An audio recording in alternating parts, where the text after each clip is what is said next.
Hello everyone and welcome back to Do We Know Them? Episode 81, Spooky Part 2. Spooky. I loved what you did last time. The little switch was very cute. Oh, thanks. And if you're wondering, we're just gonna alternate. Someone did suggest we do red and black, but that felt like it would just not, that wouldn't work. Gives demonic vibes. I don't know. Yeah, I was gonna say, it would kind of just feel like we were in hell. I was gonna say, if you want to talk about today's topics, we kind of are in hell. But no, I think we'll stick with fun, lighthearted orange and purple. It's giving like, ooh, spooky, silly witch. I had asked everyone on Twitter, like, ooh, which one do you prefer? And then I realized later that like everyone said orange and not the purple one. Oh. But, you know, I just wanted to give everyone options. I wanted to give you a second chance at liking this one. Well, this yeah. one looked better than last And again, year's. we do upload twice a week. Right, Lily? No, I'm Yeah. just kidding. Yeah, so now we needed variety. So I actually have two purple ones, one with an orange sign and one with a green sign. So, you know, just wanted to switch it up. Hi, Lily. This is us continuing the conversation we were just having, which we totally know what it was. Well, not technically continuing the conversation because it's going to be a different conversation than we were having, but Why are we cursed is my actual question for today. Today's video is about how we're cursed. Let's just talk for a second. Okay, girlies, don't come for me yet. We're filming this on Friday night.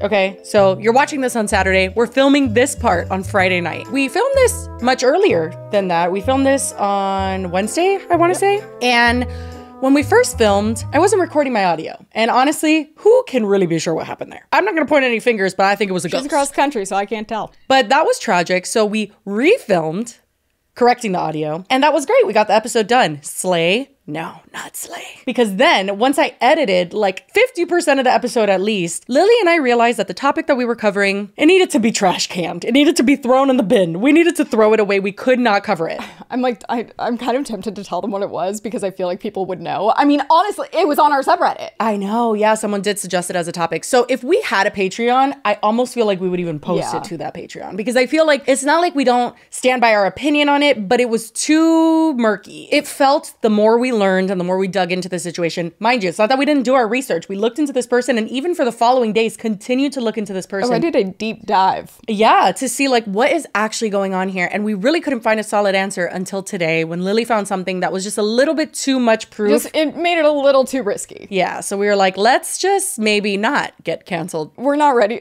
We need at least another year before something like that happens. Yeah, definitely. So we X'd that idea and we are coming back on to refilm one of our topics. So we still have our two remaining ones, which is one little surprise topic, and then we have an 8 passengers update. So we're here to film our first topic, which is about good old David Dobrik. Wait, but before, can I tell them about the mac and cheese? Oh my God.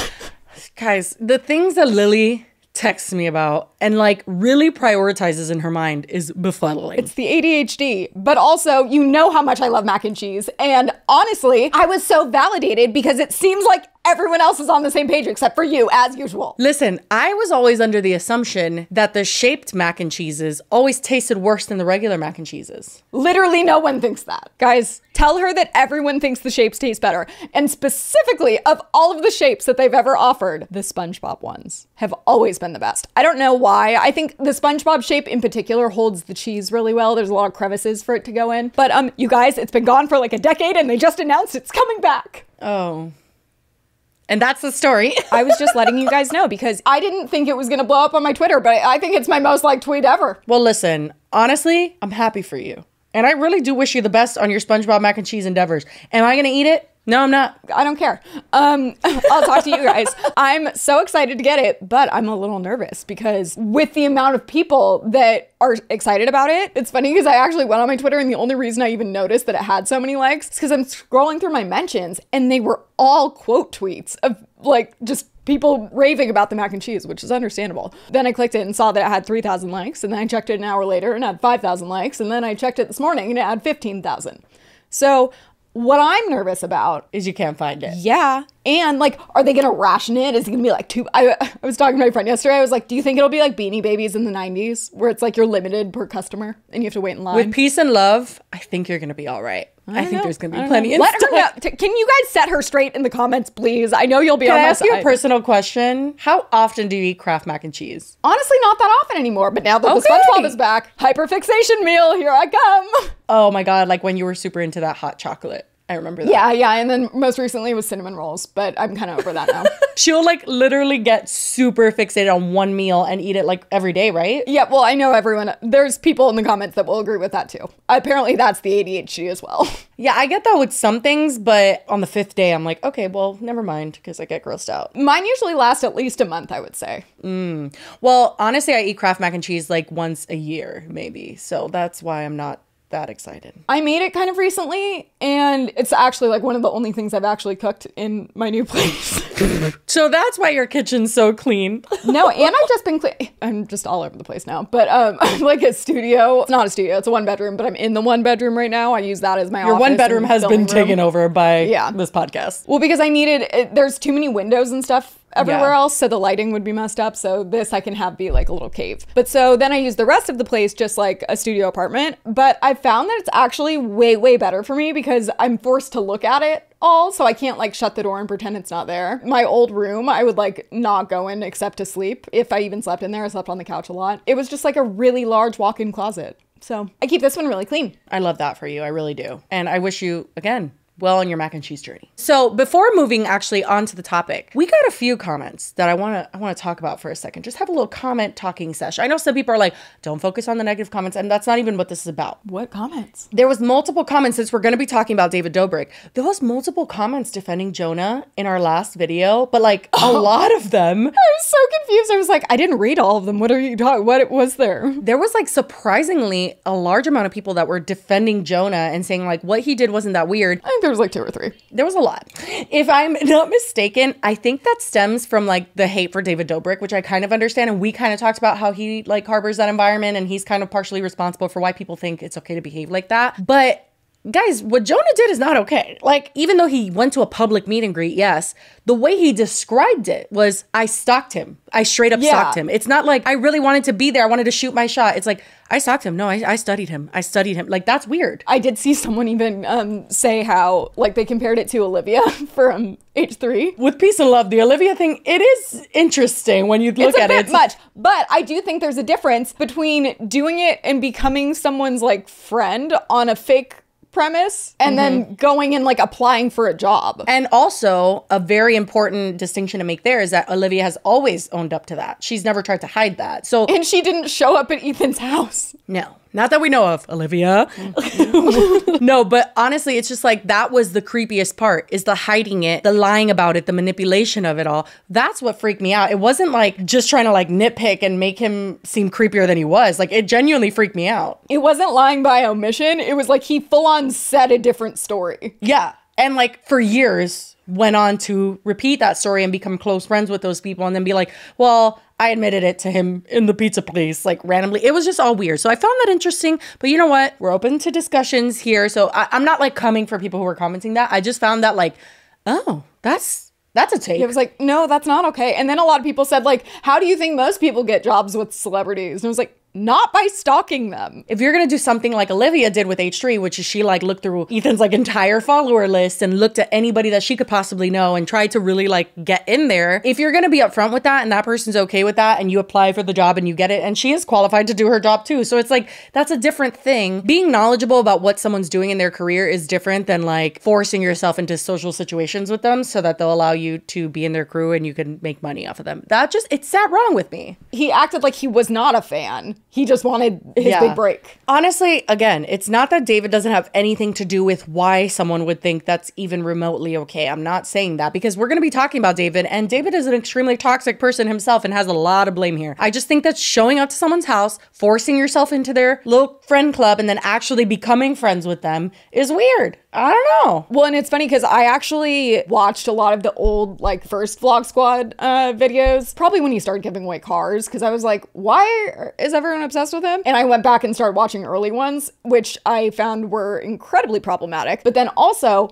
I'm pretty sure they would like girls would like hang out in the parking lot below their apartment, and they'd like have them go to 7-Eleven and get them snacks and stuff, and then they let them come up. What the fuck? So yes, he definitely fostered that environment, but that doesn't make it any less creepy. No, exactly. That's all I'm saying. But you know what? You girlies have your own opinions, and I respect it. Sometimes. I feel like that's something we all agreed on as a society, where we were like, hey, like no matter how popular someone is, don't go to their house. ever. Okay, thanks. But anyway, the reason why we're actually bringing up David Dobrik, which I feel is pretty rare these days because we don't really talk about him that much. Like, I don't feel like he does. Well, that's because he's only on Snapchat and we don't use Snapchat. That's also true. But the reason we're bringing him up today is because Jeff Wittek posted a few tweets that got people all riled up because he was letting people in on a little bit more of the behind the scenes of what was going on when he released that documentary about his injury. Do you remember? We talked about it way back when. Well, I remember I watched it when it was coming out. I could not watch it because I get really like uncomfortable, but also like, I don't know, I get like tingles in my whole body when I see blood. It was really bad. I don't know how much he showed, but I just can't do that.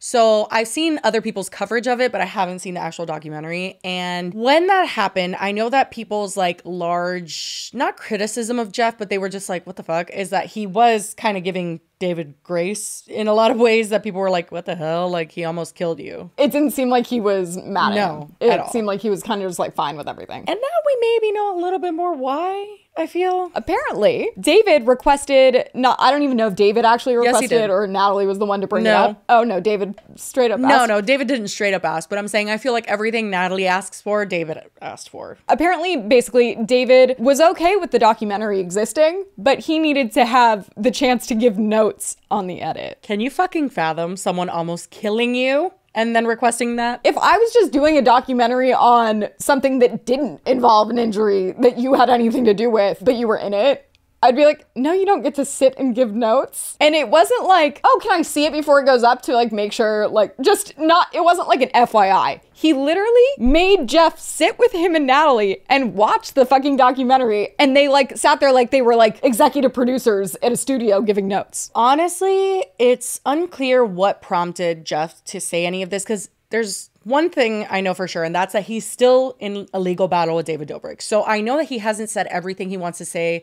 because of that. I think it was going on because he went on Trisha's podcast with Tana, but then Trisha went on Tana's and then they filmed it at Trisha's, but I'm pretty sure it's an episode of Jeff FM with Trisha. And you know that they had their beef back in the day, the Starbucks thing where she like, where he left without... Yeah. So they have squashed their beef and they end up ranking the Vlog Squad members and they just are like shitting on them the whole time. It's really funny. But I think that was the catalyst for it. Well, it prompted him to post about how they all being Jeff, Natalie, and David, sat down in front of a screen. It's literally a video. It's with a caption that says, I'm lucky I had good people around me that saw this BS for what it was. And it's them three sitting down watching Jeff's documentary. And David's just sitting back in the chair watching it as if he's like some sort of fucking producer that's about to give people the like, hey, you need to cut this and that. And I'm pretty sure that's what he did. So I guess that after they watched this, maybe he was like, all right, bro, looks good. And then he left. And then he had Natalie doing the dirty work on what they wanted to be fixed about it. Because I feel like that's what Natalie's there for. Like, she just does the shit David doesn't want to do. Jeff posted a picture of him after one of his many surgeries. So if you don't know, he had to get multiple surgeries after what David Dobrik did to him on that whole excavator accident. And after one of the surgeries was when Natalie was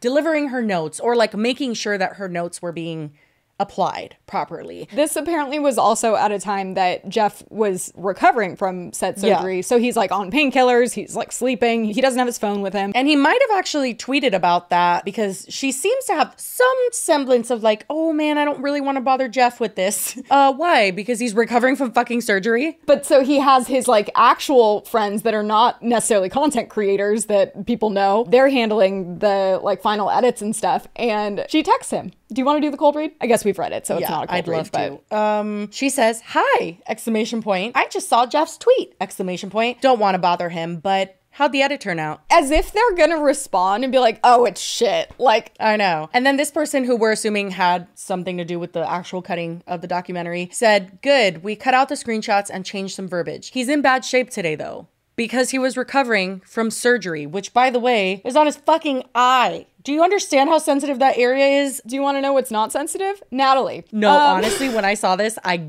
gasped. I literally am like, what is wrong with you? I know. She says, Okay, cool. Did you guys add the teaser stuff for the positive note at the end? She responds to, he's in bad shape today, though, with, okay, cool. Which, by the way, I'm absolutely getting the vibe from the person that was texting that they were like, I'm gonna answer this bitch, but fuck you for reaching out after Jeff's recovering from surgery. Because they're like, he's in bad shape, I'm pretty sure Jeff describes it as like, these are his like real friends, like his longtime crew. And like just generally not horrendous human beings. Got it. So he did not respond to that, as I would not have responded to that, because like, fuck you, dude. He's recovering from surgery. I wouldn't have been able to resist. I would have said something sassy back. Oh my God, I know. But she's very kind. She does give Jeff 2 days, okay, 48 hours, almost, not quite, but just enough time to recover so that he can answer. And she says, hi, talked to Jeff yesterday and don't want to bother him or really anyone too much, but can't help checking in. Wait, so that means she didn't even wait 2 days. She bothered Jeff a day before. Yeah. She says, how's everything looking for him and the next episode? Excuse me? You clearly didn't care the first time you asked. Oh my God. How do you sneak so much fucking bullshit in there with any sort of dignity left inside of you? Like, that is the most foul thing to do. Be like, so how's he doing? And the next episode. Did you guys sneak that positive thing in there for me? I feel like I can just hear the conversation between like David being like, Natalie, see if they've like fixed the episode yet. And she's like, oh, well, I probably like a little reluctant. And then he was like, just text him, figure it out. And she's like, okay. And then she's like, does it anyway. Yeah, honestly though, it's always been glaringly obvious to everyone else but like David Dobrik stans that he never gave a fuck about what he did to Jeff. He has made it clear in legal battles that he believes it was Jeff's fault. I don't understand. Like, even if Jeff was like, I want to ride on the excavator while you twirled around, he was doing it with one hand and holding his camera with the other. That is on camera. He's tried to argue a million things now. You're my employee. It was your responsibility. And then you should get workers' comp. Like, none of it makes any sense. Like, what are you trying to argue? That would be even worse than if it was just your friend. Not like worse, like morality or like seriousness wise, but like lawsuit wise, it would be way worse, I think, if it was your employee. I'm not even joking. Even if I did this to a stranger, I would be heartbroken and mortified and would absolutely, especially if I was filthy fucking rich, take care of everything that I possibly could for that person because it would eat me alive. Like, I could not live with myself. Can I tell you a very, very minor comparable example? That you did? Yeah. It didn't happen, but I was like mortified and didn't know what to do. Okay. I was at a bar one time and it was like very close quarters and I was like telling a story and using my hands too much and I was pretty drunk and I was drinking a beer out of a beer bottle and I went back and it hit someone's tooth. It cracked? No. Thank fucking God, because I didn't have any money and wouldn't have been able to pay for it. But I waited while he went to the back because he like thought it probably chipped or something because it was like, I mean, a glass bottle hits your tooth. That's gonna be risky. And I remember I like waited there with the girlfriend and I'm like, oh my God, I'm so sorry. I'm so sorry. It was such an accident. And like, I wasn't like flailing my arms. It was just that everyone was really, really close to each other and it was a very unfortunate accident. But like, I absolutely was like, if anything is wrong, I will pay for it. How could you not feel that way? And that was a stranger in a bar. I could have ran away. That's what I'm saying. Like, this was so extreme. It's literally almost how his life ended. And it didn't end it, but it changed it forever. He will never be the same as he was pre-accident. How do you live with that? And you haven't even seen the clip. Like, it literally, like, I don't know how he survived. And again, I don't give a fuck if Jeff was begging to get on that excavator. You are responsible directly for what happened to him. And you not only put him in that situation and created the environment of people wanting to do stupid shit for fucking views, but you were the one operating it. Like, you were literally responsible for what happened. With one hand. I'm still so curious, like, who rented the excavator? Because I don't think you can just like rent huge machinery without having any kind of like... Money is a hell of a thing. But yeah, I wonder that too. And I think that as the legal proceedings go on, like, I would think that you would have to take some kind of class or you'd need to like get some kind of certificate or something, or like, I don't know. It just seems like they wouldn't, like, I don't think I could go just rent an excavator. Yeah, you probably can. And I feel like there's probably like rules against what you can do on said excavator. Yeah, I don't think putting it in the ocean is on that list. Well, I think they were in a lake, but yes, correct. In any body of water, like, that just seems so fucking weird. But anyway, that's basically what Jeff has put out now. I feel like, and I totally get it, there are like bursts of empowerment that you get with certain situations where you feel particularly like you want to share something. It's like, fuck these people. And I get that. And I support him 100%, honestly, not just for the like drama of it all. Like, this is something that fucked up his life forever. And honestly, he looks amazing. Like his eye has healed so well. And that's like a miracle. But I know that he has permanent symptoms from what happened and he's never going to be the same. So like, I really fucking feel for him. Again, Jeff and Trisha talking was so interesting because you could tell that Jeff did feel really bad about a lot of stuff because he is hearing it now from Trisha's perspective. But like when he was like in it, everyone was like, Trisha's crazy. And like just was like writing her off as just a lunatic and was like joking about it. But you could tell that she was still like hurt and stuff. But she'd kind of explain it. And he like, you could tell was having like revelations of being like, oh my God, they did the same thing to me. I can't believe I didn't see it when it was happening. Oh yeah. Cause the thing with people like that and groups like that, there's going to be another Jeff. There's going to be another Trisha. Like there's always, if Jason Nash decides to turn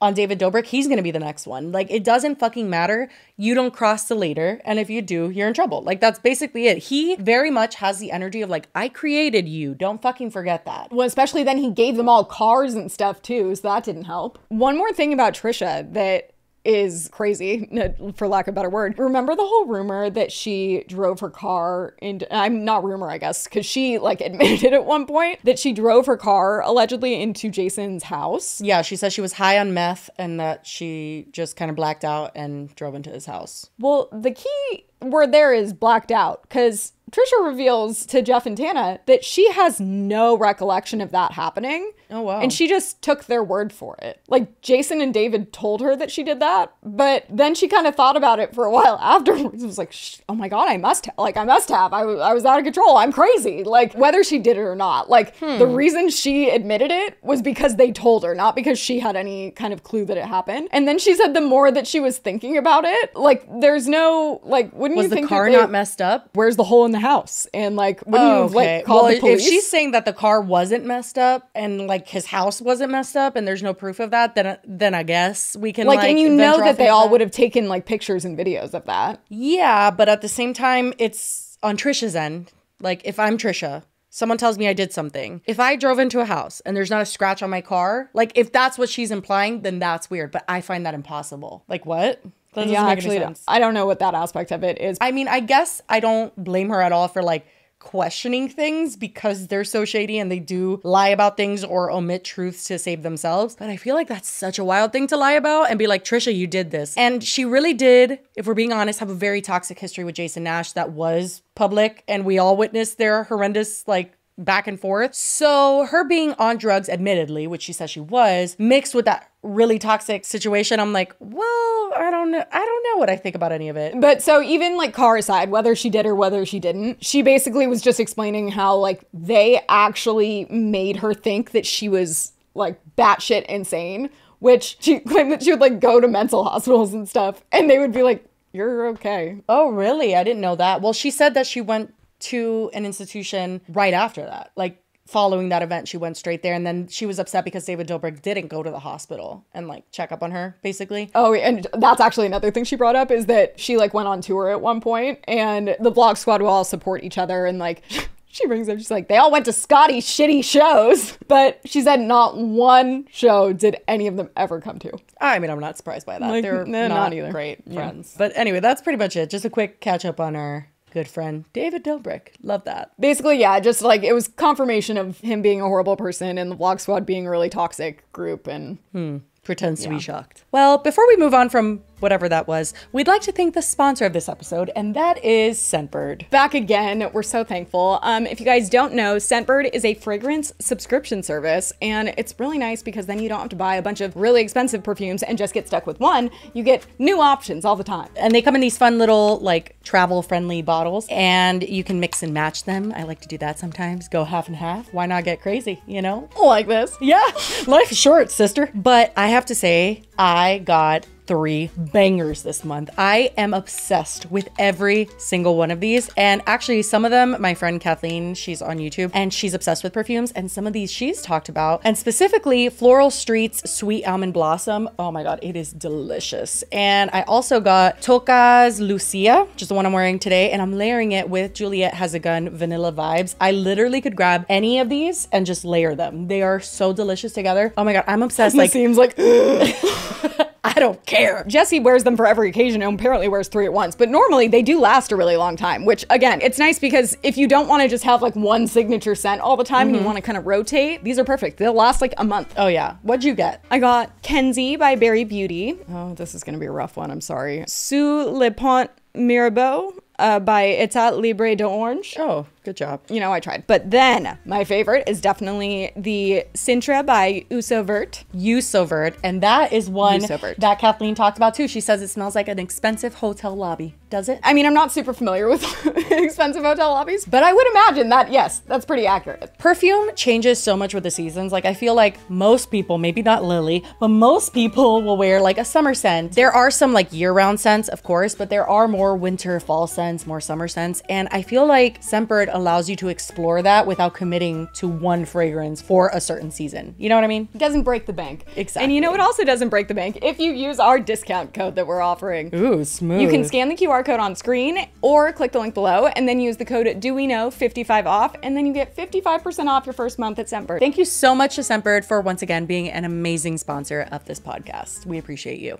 So, Lily, do you want to bring any semblance of lightheartedness to this podcast, perhaps? Yeah, well, I do have an 8 passengers update, but we'll give us a little breather. Lightheartedness. We'll give a little breather first. And I don't know if everyone involved in this narrative would say it's lighthearted, but I think you'll maybe give it a giggle. Okay. Good enough for me. This is a past topic we have covered. Page 6 has come out with an article today. Yep, today, October 4th. The title is Ariana Grande and boyfriend Ethan Slater are living together full-time in New York. Yep. You can't just drop that on me. You're welcome. I'm sad Rose isn't here. Did not. And I don't know if you saw, but this comes after they just celebrated, I believe, is it his birthday or her birthday at Disneyland with friends. Yeah, you sent me a picture of that, and I said that because it's like literally a picture of their back and you can't make them out, but somehow you can tell that's Ethan Slater's back. But Ari, I could not tell. I was like, well, that could be anybody, really. I mean, it couldn't, because if people are taking pictures of you, it's probably them. Like, I feel like people wouldn't take pictures of random people and say they're them. Well, and TMZ, I mean, I was just gonna say TMZ report it, but I guess So? well, not that they aren't like super like slanderous and say false things. I feel like they don't report stuff like that didn't happen. Right, if it's complete, yeah, no, you're right. Yeah, they were spotted walking arm in arm at Disneyland. The articles all came out September 26th, so like very recently. So what's happening is exactly what's happened with every single other person that Ariana Grande has dated. They are being classically love bombed. She is like, let's spend forever together, and they are gonna, how much you wanna bet? I don't know about engaged, maybe, I don't know, because he just is getting separated from his wife, so he might They take both it have easy. to go through the divorces first. I think that takes a while. Yeah, but I just feel like this is classic Ariana Grande trajectory. She kind of love bombs them, they move way too fast, and then maybe a year, he's gonna be gone. And then his entire life is gonna be fucking destroyed because his family's destroyed because he left his fucking wife for Ariana Grande, and I just can't. Okay, so a couple things. One, could you imagine not only the wife reading that apparently they're living together full time, which is absurd, but that like they felt the need to go to Disneyland? Of all places, you couldn't have gone to a movie. You know what's gonna happen. Like, are you fucking kidding? I know. It feels so disgusting and unnecessary to do something like that. Like, you just had a wife whom less than a year ago just had a baby. Yeah, had a baby. And also you posted about her. You loved her. Oh, she's just the best mother ever. To leave a situation like that and so quickly do something like this is a slap in the face, because you both are adults, independent, have your own money. Ariana Grande definitely has her own money. He has his own money. Why do you need to live together? It is such a like unnecessary step. It's icky feeling because he does have a kid. So what does that mean? That means when he has his kid is going to be around Ariana Grande 24/7. She's going to be the stepmom. And it just feels unnecessary and kind of like further fucking this poor woman up, where it's just like, why do you have to live together full time? This is fucked up. And go to Disneyland, which, I mean, I'm just gonna say, seems a little sacrilege when you were SpongeBob. That's Nickelodeon. Lily. I just think, and again, it's like adults, do whatever you want, I guess. I just know that I would be so absolutely torn up. Do whatever you want if you're not fucking over everyone in your life that has been with you for 10 years. I know. I think about like if Nassim did that to me, it's like, it's one thing to leave me. It's one thing for like, now all of a sudden I'm a fucking single parent. That's already hard enough. You're gonna move in with this girl? Like, are you kidding me? That is so painful. I just can't even imagine the rage she feels. And then the girl's Ariana Grande? Oh my God. Oh my God. Well, so also I was going to bring up, I'm not just like on my phone. So I personally have the Thank You Next album. I like really, really enjoyed, and I had the whole album. No, I'm just kidding. Like, it's good. Delete it. So I have the whole album in my iTunes and like in my Apple Music. So when I'm in the car, it very often will come on shuffle. When I tell you, every time it does, I'll hear a lyric and I'm like, oh my God. Oh my God. Why? She hides in plain sight. Her entire album is saying stuff like, and I was gonna pull up some of the lyrics. I'm trying to. I mean, the break up with your girlfriend because I'm bored. That one's pretty hardcore. Like this, even just not exactly about like cheating or anything, but knew you were perfect after the first kiss. Cause you know, she like dives into everything right away. Took a deep breath like, ooh, feels like forever, baby. I never thought it would be you. Interesting. She jumps into these relationships where it's like she maybe builds up this person is like, oh my God, they're perfect for me. But like she's known them for like a month. And I mean, it's one thing to do that. And then it's another thing to do that with someone who had an established family. This was one of the ones I was like, like it doesn't actually pertain obviously to this is predating any of the stuff. But painted a picture. I thought I knew you well. I got a habit of seeing what isn't there. Caught in the moment, tangled up in your sheets. But you broke my heart. I said you only wanted half of me. I don't really know what that part means.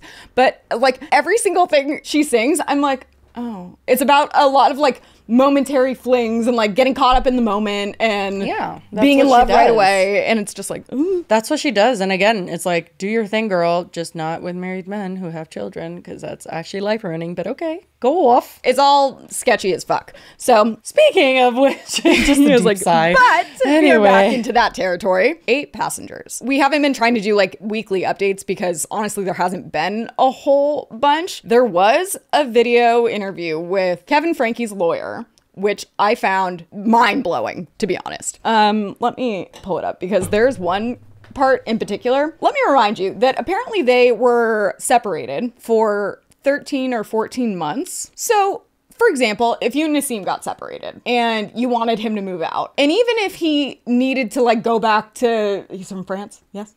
Yeah, he's from Algeria, but yeah. Well, if he wanted to go back home or something, at the very bare minimum, wouldn't you expect him to like, you know, call, check in, talk to the kids on the phone or video chat or something? Nassim's a Taurus. He would never go home. It's a hypothetical, literally. Jessi. Okay, well, I'm just saying I can't even go there because he would never let the kids like leave within 10, 15 minutes of him, 30 there minutes you go. max. Well, so get ready for Kevin, how he handled the situation. Well, he's like a fucking doorknob too. Like he just like every video I've ever seen of him, he's just like, I don't know how to explain it, but that's well, and like. I mean, his lawyer's not much better. He wasn't even told that she had taken the kids to Ivan's. Let me unpack that a little bit. So first of all, their current status, were they separated?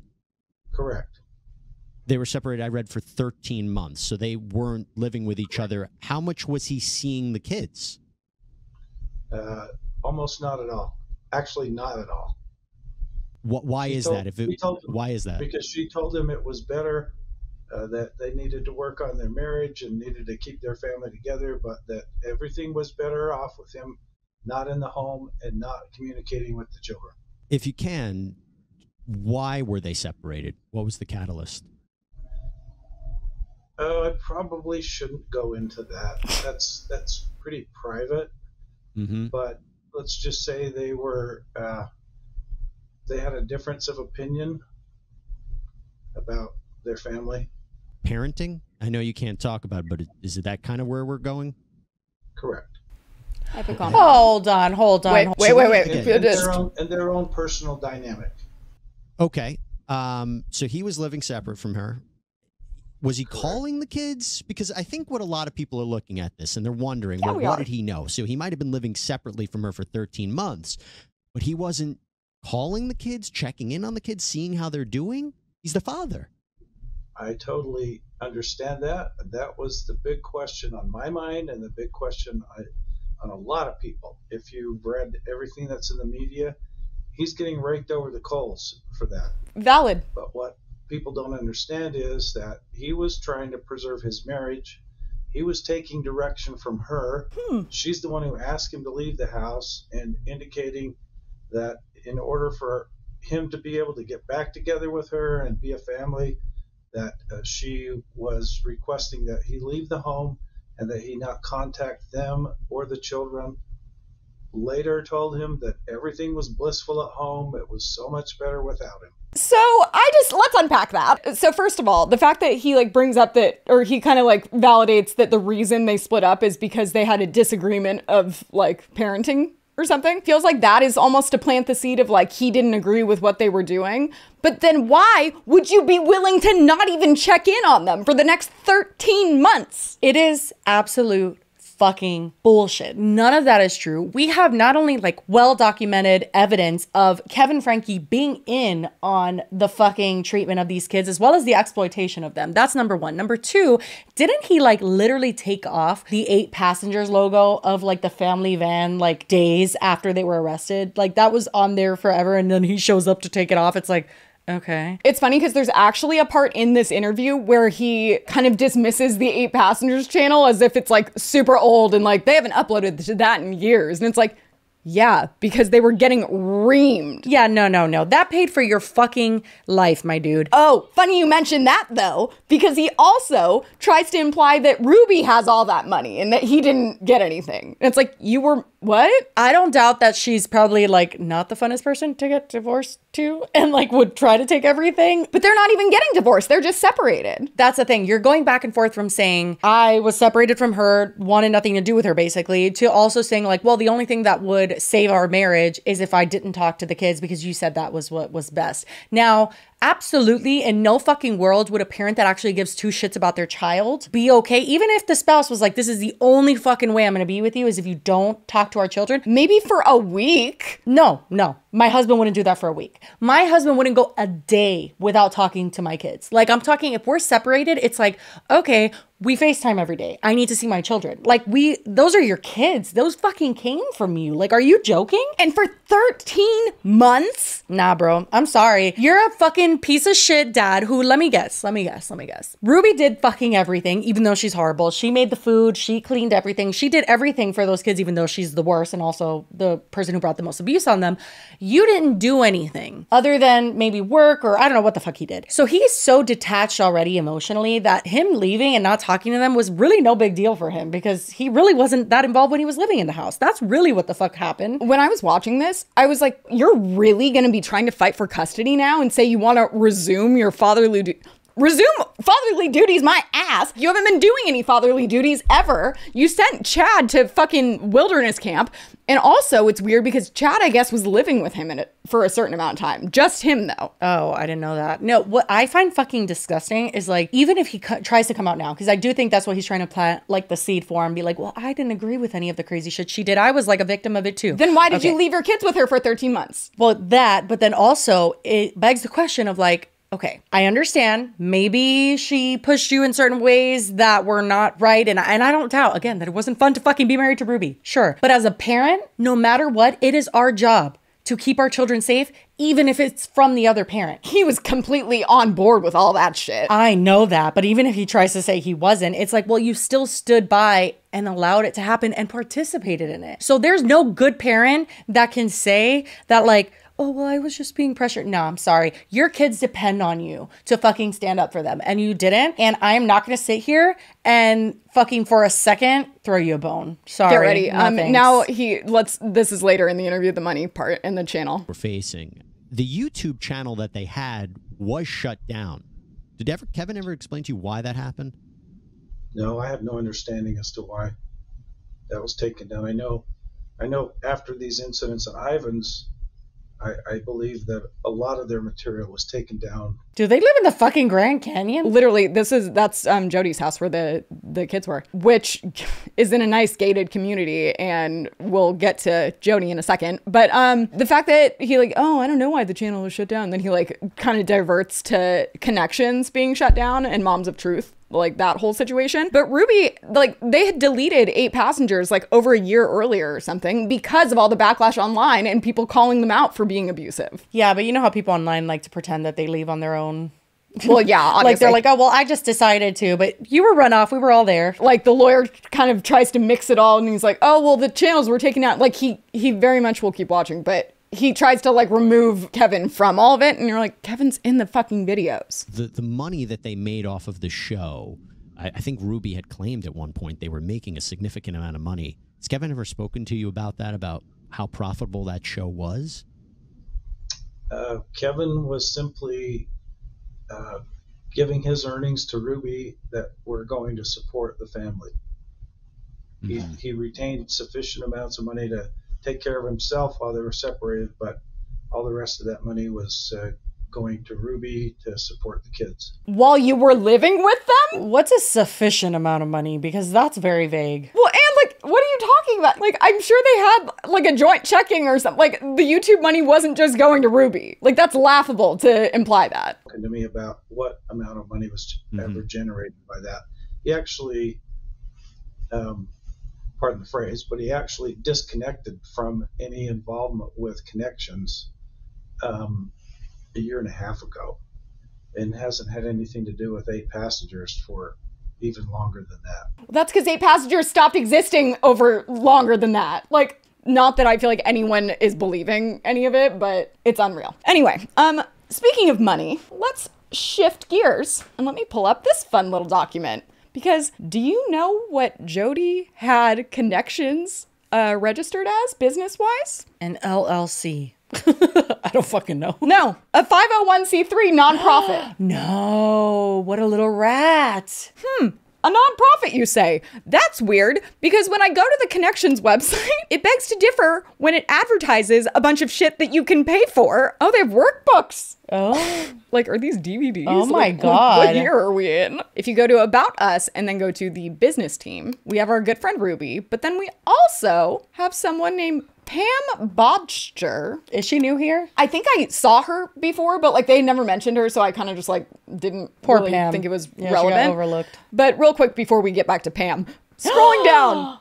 Look at this shit. I'm like, this is your nonprofit where you offer company leadership training for 15 grand? Or we have team leadership training for 5 grand, or just individual leadership training for 800, basically. Okay, so I feel like nonprofits, isn't there like some, at least, like qualifications? Like you have to go through a series of like checklists to be able to do that. How the fuck did they get away with that? Like the fact that it's a nonprofit when the website literally offers services for sale? Like, what do you mean? Well, I mean, nonprofits, like... Well, they take donations, but you're not supposed to be charging for like... No, nonprofits, you can also, like, I think sell things. I don't know. I'm not sure the exact requirements, but I feel like nonprofits can sell like merchandise or something with their like logo on it or something to raise Not funds. services for 15 grand though. I know. I think that that's definitely, I mean, you don't have to convince me that's not a charity. I know it. But, oh God. I mean, not at all the grossest thing they've done, but interesting. So quickly, then we get to Pam again, who is the president, apparently. It also even said that Pam is the president of Connexions Foundation. She has a degree in interpersonal communications, a mother of 7 and a grandmother of 14. Jesus. She has served 6 years on the Timpanogos Symphony Board of Directors and 2 years on the Utah Metropolitan Ballet Board of Directors. I would suggest you guys remove her. Pam Bodster. It's hard to pronounce. Botcher. The D is silent. Oh. How do you know? Because there's no way it's not silent.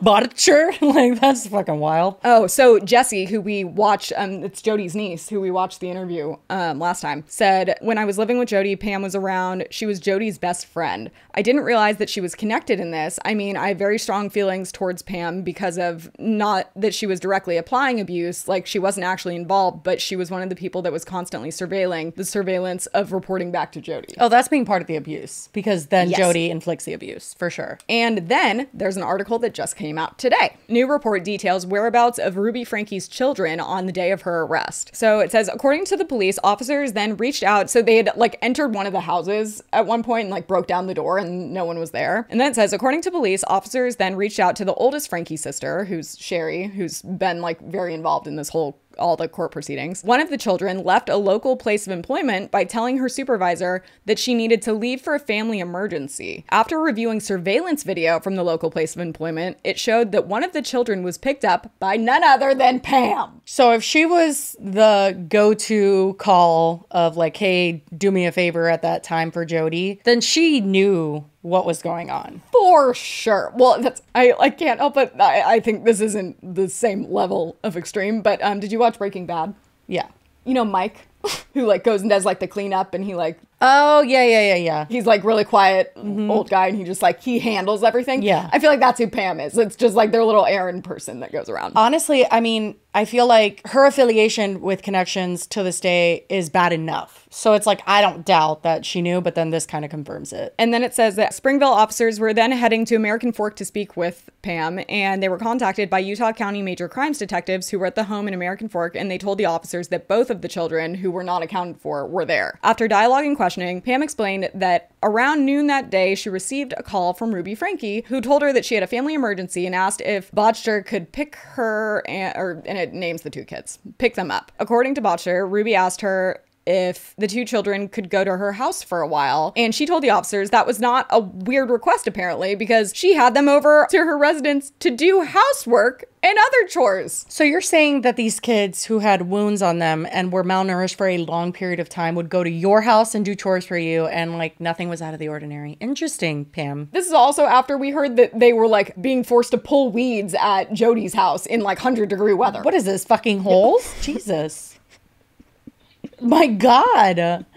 Oh my God, Jody's like that woman in Holes. Sigourney Weaver. The two girls were informed by a DCFS worker that they were to stay with their oldest sister, Sherry, or be placed with a foster family. Initially, the two didn't want to leave Pam's home, but were eventually placed with their older sister. And apparently, the news and like a bunch of people have reached out to Pam for comment, and she hasn't said anything. So the only quote we have from her is from the police, but... Shocker. But so then I guess that does confirm that two of the kids are actually with Sherry now. And then the rest are in foster care. Oh, okay.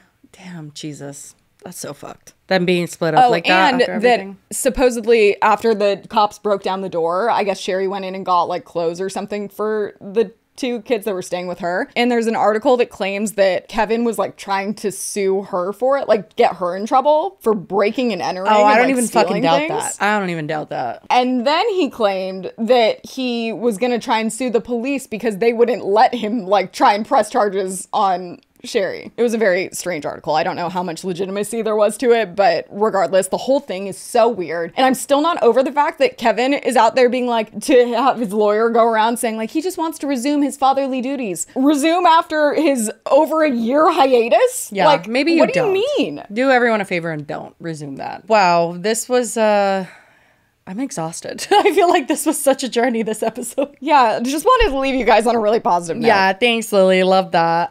Anyway, if you made it to the end, my goodness. Is there a plaque there for you? I hope there is. You deserve it. I could get some more made, but I don't think I can. No, those are too expensive. We can't possibly make enough. I don't think I can afford that. But anyway, thank you guys so much for watching. We really appreciate you being here. And that is all that we have for you today. Honestly, I think we need like 2 days rest at least after that one. I agree. But yeah, thank you so much for being here, and we will see you on Monday. Have a great weekend. Leave Halloween costumes below.